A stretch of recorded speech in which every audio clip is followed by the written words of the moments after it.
D'abord vous féliciter pour la confiance placée en votre personne et féliciter votre bureau pour la confiance placée en vous tous, par tous les Maliens qui sont pour la réussite de la transition.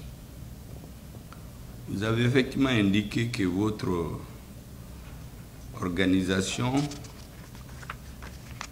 a vu le jour depuis 2012 à l'occasion des tristes événements d'Aguelok. Vous savez, récemment encore, j'ai expliqué, disons, j'ai rappelé à l'intention des Maliens, parce que vous savez, la mémoire n'est pas conservée chez nous souvent. Les gens oublient très vite. J'ai appelé les uns et les autres à éviter l'amalgame. Je l'ai fait en connaissance de cause et au regard de la nouvelle situation que nous vivons. Vous vous souviendrez qu'en 2012, lorsque les terroristes ont assassiné froidement les soldats maliens qui n'avaient plus de balles, c'est un manque de balles en réalité, ils n'avaient pas de quoi se battre. C'est pourquoi je parle souvent de trahison des militaires par l'élite politique. Parce que les militaires ne vont pas acheter les armes, c'est d'autres qui achètent pour eux. Lorsque les terroristes donc, ont décidé d'assassiner les Maliens, vous savez, une catégorie de Maliens qui avaient la peau blanche, eux, ils les ont égorgés, éventrés pour sortir les intestins, les filmer et montrer au monde entier. En fait, il y avait un message qu'ils voulaient faire passer, c'était terroriser les Maliens, terroriser les soldats, susciter la peur. Mais il y a un autre message que les Maliens doivent avoir pour dire aux citoyens, c'est l'exemple même qu'il y en a qui ne veulent pas de l'unité nationale. Parce que c'était fait pour dire à ceci, comme vous vous êtes attaché à la nationalité malienne, à l'intégrité du territoire, on va maltraiter vous. Sinon, quand on tue quelqu'un, comme disait l'autre, cabri mort là, qu'on le mette au frigo, au feu, il n'a rien à perdre. Mais on tue comme ça, de façon barbare, pour donner une leçon aux uns aux autres. Pour dire aux autres intégrés dans l'armée, voyez ce qu'on ferait avec vous. Donc démarquez-vous. Mais ça doit donner une leçon aux Maliens. C'est que quand les citoyens maliens sont attachés à leur intégrité, ils sont prêts à donner leur vie, quel que soit leur groupe ethnique, quelle que soit leur région. Donc ça doit nous servir de leçon pour éviter l'amalgame. Parce que malheureusement, ça peut arriver. Vous savez, la colère est toujours une mauvaise conseillère. Il y a des citoyens qui s'en prennent aux citoyens maliens parce qu'ils ont la peau blanche, parce qu'on leur a dit qu'on a tué des frères. Mais la preuve est faite que pour les assassins, il n'y a pas d'ethnie, il n'y a pas de pays.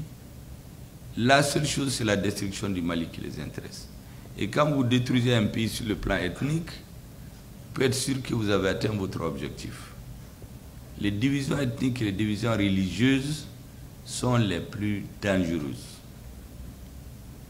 Quand ils ont fini là-bas, on a amené les forces internationales, comment elles s'appellent, au centre. Mais ce n'était pas prévu dans le mandat de l'administration. Quand est-ce que les forces internationales ont été déployées au centre? Je dis souvent que c'est à l'insu des Maliens qu'elles sont venues pour éteindre les feux. Et c'est à l'insu des Maliens que Serval s'est transformé en Barkhane. Et quand elles sont venues au centre, elles ont soulevé les problèmes ethniques encore. Peul contre Dogon. Mais beaucoup se rappellent qu'en 2015, 2016, c'était les chefs traditionnels, les religieux Peuls qu'on assassinait Moi, je le sais très bien parce que j'étais dans le gouvernement. Le ministre de la Défense avait l'habitude d'ailleurs pour toute explication, dire que lui-même, sa mère est Peul. Mais ça, ce n'est pas une justification. Ce qui est sûr, ils ont atteint leur objectif. Quand ils ont terrorisé les Peuls pendant un bon bout de temps, qu'ils sont repliés sur eux-mêmes, ils ont commencé à les mettre le feu dans les hameaux d'Ogon et ils faisaient semblant de se cacher chez les Peuls. Donc un Dogon qui voit ça, il voit qu'on assassine ses parents, le sang coule, et il voit cet assassin-là, il va se cacher. Pour lui, c'est les Peuls. Et une fois qu'il se vend, le sang coule. Quand le sang coule, là, c'est un poison. Et on étend ça partout, guerre, Peul. Et vous entendez des présidents loin de l'épicentre de la violence, parce qu'ils sont d'origine Peul, qui se mettent à dire, oui, on est en train de tuer les Peuls au Mali. Il y a même des Peuls au Mali qui le disent. Et ils n'ont pas tort parce qu'eux aussi ils comparent. Vous avez des Dogons qui disent la même chose. Et donc l'ennemi atteint son objectif dans une certaine mesure. La guerre religieuse d'abord, ensuite la guerre ethnique. Donc l'existence de votre organisation, ça doit donner des leçons aux Maliens. Ça doit servir de repère pour dire que voici une organisation qui incarne l'unité nationale, qui est née à la suite d'une barbarie où on a porté atteinte à la religion et à l'intégrité ethnique des Maliens. Première leçon. La deuxième grande leçon, c'est la qualité des hommes. Moi, je ne me mêle pas des débats politiques. Chacun a son orientation. Les problèmes qu'il y a entre les uns et les autres, c'est humain. Je fais les constats et j'en tire les conclusions. Qualité des hommes, celui qui est votre président ici. Vous savez, beaucoup se vantent de la politique sanitaire du Mali.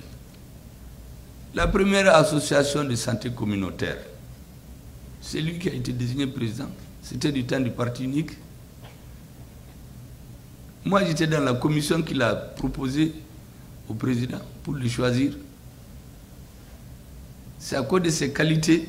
On n'a pas regardé, oui, c'est un Tamashek, qu'il est venu de Kidal, est-ce que... Mais ses qualités intrinsèques étaient reconnues. Si aujourd'hui il se trouve à la tête de votre organisation, par un heureux hasard de circonstances, vous le choisissez encore, ça me donne la preuve, et c'est la deuxième leçon, que la qualité des Maliens dépend de leur personnalité. Les problèmes ethniques, religieux ne sont pas pris en compte. C'est la qualité intrinsèque des hommes. Aujourd'hui, beaucoup se vantent, les Asako, là, c'est dans tout le Mali. Mais le premier, c'est lui qui a été le premier directeur. On peut même dire que politiquement, il y a des gens qui ont initié, mais techniquement, c'est lui qui a fondé les Asako. Pour vous dire que dès le départ, au moment les plus difficiles, au moment où beaucoup ne pensaient pas à la réussite de la transition, parce que 2021, ce n'était pas clair pour tout le monde, hein. Il y en a qui disaient même les assises de Choguel, on est contre, le Premier ministre Magny, Akataka Boy, l'imperturbable Assimi Goïta, bon, Ukumbo Bella. Ce qu'ils ne savaient pas, nous on savait lire entre les lignes. Qu'est-ce que les gens voulaient? Parce que quelqu'un peut crier avec vous qu'il est avec vous, mais en réalité il a un pied ailleurs. Ou bien il est physiquement avec vous, mais son esprit ailleurs. On ne pouvait pas, en juillet 2021, dire que tu veux la réussite de Assimi et l'échec du Premier ministre. Ça, c'était une façon de tromper les gens.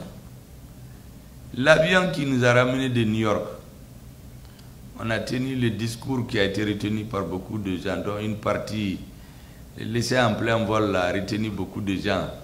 Bon, maintenant, on a fait des parachutes. Quand on vous laisse en plein vol, on vous donne des parachutes. Mais quand je revenais de ce discours, les adversaires de la transition, certains ont voyagé avec moi, de Paris ici. Dès qu'ils ont descendu, ils ont commencé à faire des réunions. L'objectif, c'était de déstabiliser le Premier ministre. Mais pour mieux réussir, il fallait encenser le président et dénigrer le Premier ministre. Heureusement que le président et le Premier ministre comprenaient ce qui se passe. Le président les a mis en garde de laisser son nom dans leur campagne en juillet. Il leur a fait savoir en août. Maintenant, un jour, je vais chez le président. Je lui dis qu'il y a un monsieur, il faut qu'on assure la sécurité. Parce que si quelque chose lui arrive, on va dire que c'est le pouvoir en place. Le président me dit, mais vous êtes un peu en retard. Parce qu'il est en train de répondre devant qui de droit. J'ai dit, alhamdulillah. Ça veut dire qu'au moins, il est en train de répondre, il est dans des mains en sécurité. Alors, à la même période, il y en a eu qui avaient juré qu'il n'y aurait pas d'assises. Mais c'est pendant cette période que votre organisation fait partie des nombreuses organisations maliennes qui allumaient la torche de la transition pour qu'on soit bien guidé jusqu'aux assises. Donc vous n'avez pas attendu la réussite de la transition. Vous l'avez enfanté dès le départ, au moment le plus difficile. Ensuite, vous avez des vétérans parmi vous. Vous avez vos doyens en habit traditionnel qui regardent bien le président, il sourit souvent. Et vous avez celui qui a porté le turban pour qu'on ne voit pas ses yeux, mais on le connaît. C'est un vétéran de la lutte pour le développement du Mali. C'est l'un des grands ingénieurs agronomes au Mali. C'est l'un des hommes qui a façonné, je crois, le domaine de l'élevage et de la culture au Mali. Et il vient justement d'une zone très austère de Menaka. Berutodo vient de loin. Peut-être que sa ville est très loin de celle du Vieux, même s'ils sont côte à côte maintenant. Ils se battent pour la même cause. Je vais simplement vous dire tout ça pour vous dire que votre organisation, c'est pourquoi quand j'ai vu les demandes, fusil Mali, fusil Asso-Senko, ceux-ci-là, ils n'étaient pas venus. Quand ils venaient chez moi, là, il n'y a pas d'association et ils étaient fusil Mali seulement. Bon, après, on m'a expliqué un peu la différence. Et plus tard aussi, j'ai vu dans des vidéos un peu le travail de chacun. J'ai dit, notre société, il faut en faire comme un jardin. Il ne faut pas chercher à s'exclure. Un jardin, plus il y a des fleurs là-dedans, plus il est beau. Plus il y a d'associations qui soutiennent la transition, mieux c'est. La seule chose que je recommande aux autres, c'est d'être très sincère dans le soutien à la transition. De dire la vérité quand c'est nécessaire. De croire en ce qu'on fait. Avoir une conviction. Vous savez, la conviction, je dis aux gens, c'est comme la foi. Elle peut soulever des montagnes. Comme vous l'avez fait au début de la transition, quand c'était difficile, vous vous êtes engagé parmi ceux qui l'ont soutenu. Maintenant, elle est en train de se développer. Elle va tendre vers sa fin. Sa fin aussi doit être soutenue comme son début. Pour que la ligne directrice que le peuple malien a imprimée à la marche de la transition, elle ne puisse pas être déviée. Si par extraordinaire, on dévie de cette ligne-là, avant l'implémentation totale du Mali-Koura, ce serait du gâchis. Je touche du bois. Je suis convaincu que si nous continuons dans le même sens, à faire le même travail de sensibilisation, de mobilisation, d'appel à la cohésion nationale, qui est l'un de vos credos, nous allons atteindre les objectifs communs de l'ensemble des forces, toutes les forces qui sont pour la transition. À un moment, je les appelais les forces du changement. Ensuite, il y a eu des débats internes. Certains ont dit non, ils ne sont pas pour le changement, ils sont pour la refondation. Mais je leur ai dit que c'était un faux débat. La refondation, c'est un objectif, c'est un but. Le changement, c'est la voie par laquelle on passe. On a finalement appelé les forces de la refondation pour le changement. Disons les forces du changement pour la refondation. J'ai dit, normalement, tout le monde doit se trouver là-dedans. Bon, malgré tout, il y a des débats encore. Bon, j'ai dit que ça, c'est des débats subalternes. En réalité, c'est des problèmes de personnes. Sinon, que vous appelez les forces du changement pour la refondation ou les forces du changement, en tout cas, l'objectif est le même. Faire en sorte que cette transition aboutisse bien en restant dans la ligne que nous avons convenue. Vous avez les autorités de la transition, je l'ai dit, ont besoin plus que jamais, autant qu'hier, sinon plus, du soutien de la population. Parce que les adversaires, les pays adversaires, ils n'ont pas peur des dirigeants. Ils ont peur des peuples. Et c'est la mobilisation populaire qui constitue le pare-choc, le paratonnerre ou les garde-fous pour la transition. Si le 14 janvier 2022, le peuple n'était pas sorti, mais ça allait montrer que les autorités n'ont pas le soutien du peuple. Je suis convaincu que nous aurions tiré, en tout cas en ce qui me concerne, on aurait tiré les conséquences. Mais le peuple nous a montré qu'il faut aller de l'avant. Ce jour-là, beaucoup de partis n'étaient pas d'accord. Vous savez, moi je viens du M5, il y a des partis, des associations, mais les gens n'étaient pas d'accord. Certains étaient d'accord, d'autres non, d'autres me disent, mais qui organise cette marche? Donc, au lieu de rester dans ce débat, les Maliens ont pris la chose. Comme on dit, pendant qu'il y a le feu dans la maison, on ne vient pas demander qui a mis le feu. On l'éteint d'abord. Donc les Maliens, toute obédience confondue, tout parti politique, association, syndicat, se sont retrouvés. Et le coordinateur national de cette grande manifestation, il est dans mon cabinet aujourd'hui, c'est Alain Bokoum. Essentiellement, je ne le connaissais pas. Vous savez, aujourd'hui, pratiquement les 90% de mes partenaires politiques, moi, je ne les connaissais pas avant. Parce qu'avant, c'est sur les préjugés seulement qu'on fonctionnait. Mais les gens ont appris à se connaître dans la lutte.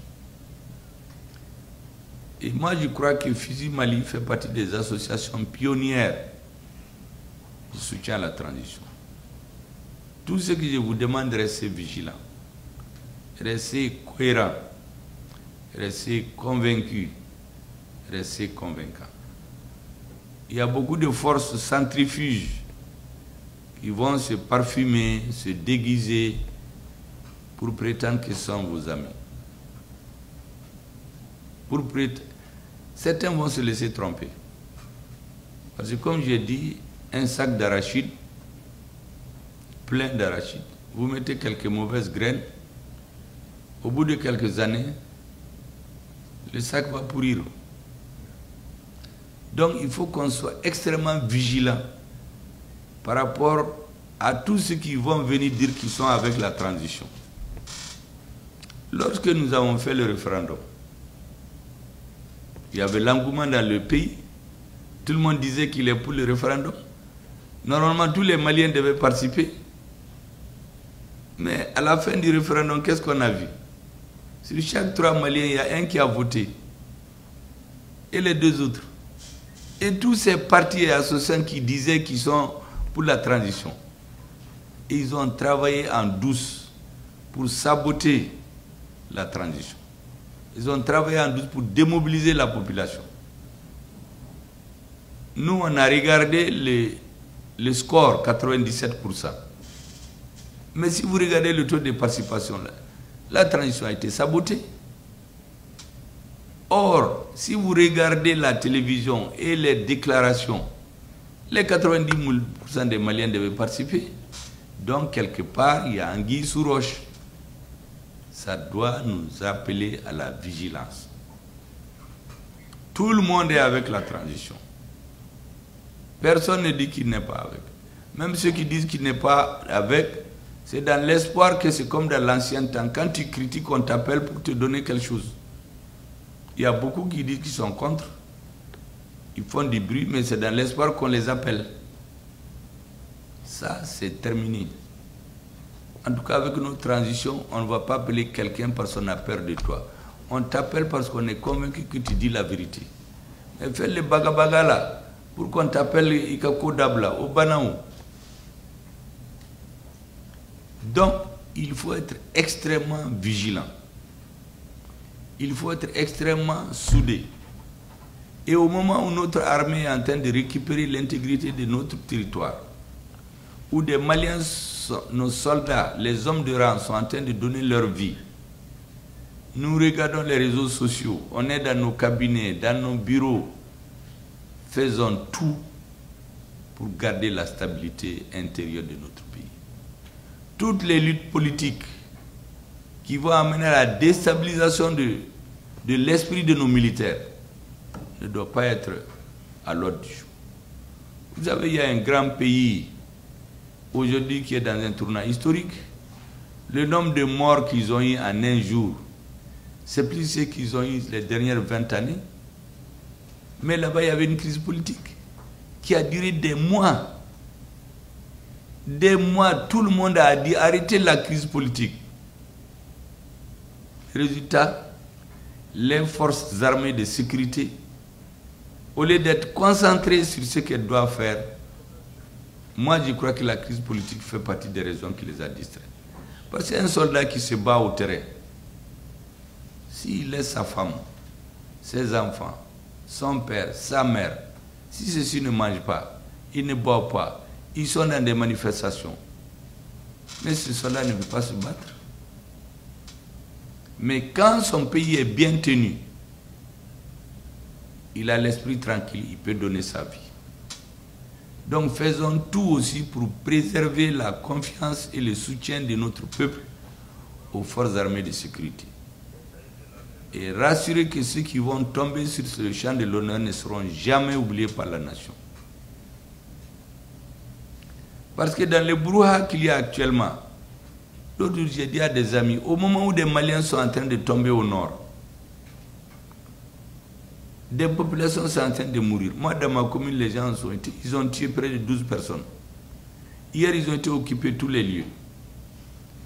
Quand les uns et les autres m'ont touché, je leur ai dit que vous savez, ça c'est le coût que le peuple malien doit payer. Les vies des communes du Premier ministre ne sont pas plus valables que la vie des gens de Bandiagara, de Nara. Donc il faut avaler cette colère-là, continuer à se battre. L'objectif, c'est de nous déstabiliser, de passer le temps à réfléchir à sa famille et oublier le pays. On enlève un élu, les terroristes vont, il y a un député de mon parti qui a été enlevé, les terroristes vont le filmer et il me parle. Est-ce que vous voulez qu'on le libère? Si vous voulez, il faut faire ça, ça, voici nos conditions. Voici ce dans quoi on est. Bon, les hommes qui sont en train de se battre pour qu'on récupère tout ça, est-ce que nous avons le droit d'aller nous mêler dans des petites luttes politiques dans la ville pour déstabiliser leurs esprits? Et c'est pourquoi j'ai dit à beaucoup, quel que soit ce qui se passe à Bamako, personne n'a le droit, historiquement, politiquement, d'avoir des comportements qui peuvent porter atteinte à la quiétude, à la détermination des forces du changement.